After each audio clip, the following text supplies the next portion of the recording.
আজ 28 সেপ্টেম্বর যশোর অভয়নগর উপজেলার নোয়াপাড়া ইনস্টিটিউট অডিটোরিয়ামে মানবতার মহান শিক্ষক হযরত মুহাম্মদ সাল্লাল্লাহু আলাইহি সাল্লামের জীবনের উপর এক আলোচনা সভা অনুষ্ঠিত হয়। বাংলাদেশ জামাতে ইসলামী অভয়নগর উপজেলা শাখার উদ্যোগে এই আলোচনা সভায় প্রধান অতিথি হিসেবে উপস্থিত আছেন অধ্যাপক গোলাম রসুল আমির যশোর শহর শাখা।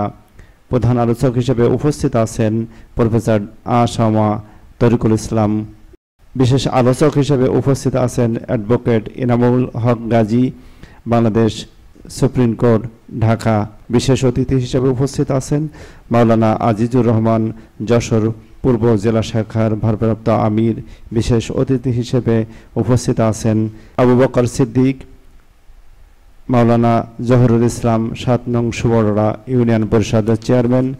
অনুষ্ঠানের সভাপতিত্ব হিসেবে উপস্থিত আছেন সর্দার শরীফ হোসেন, উপজেলা আমির, অভয়নগর যশোর। অসংখ্য মানুষ শহীদ হয়েছে, শাহাদাত বরণ করেছে, কারাবরণ করেছে। যারা ক্ষমতায় ছিল তারা গোটা দেশের মানুষকে জিম্মি করেছিল, কিন্তু আল্লাহ রাব্বুল আলামিন বলেছেন তাবারাকাল্লাযী বিয়াদিহিল মুলক। আল্লাহ রাব্বুল আলামিন বলেছেন যে এই মহাজগৎ সেই বরকতময় সেই মহান সত্তা যিনি মহাজগতের মালিক। এখানকার ক্ষমতা কার থাকবে, কে ক্ষমতাবান হবে আল্লাহ রাব্বুল আলামিন জানেন। সুপ্রিয় ভাইয়েরা, আমরা সবাই জানি সূরা আল আম্বিয়া 107 নম্বর একটি আয়াত, এটা অনেকেরই মুখস্থ আছে। ওমা আরসালনাকা ইল্লা রাহমাতাল লিল আলামিন। আল্লাহ সুবহানাহু ওয়া তাআলা বলছেন, আমি তোমাকে বিশ্ব জগতের রহমত করেই প্রেরণ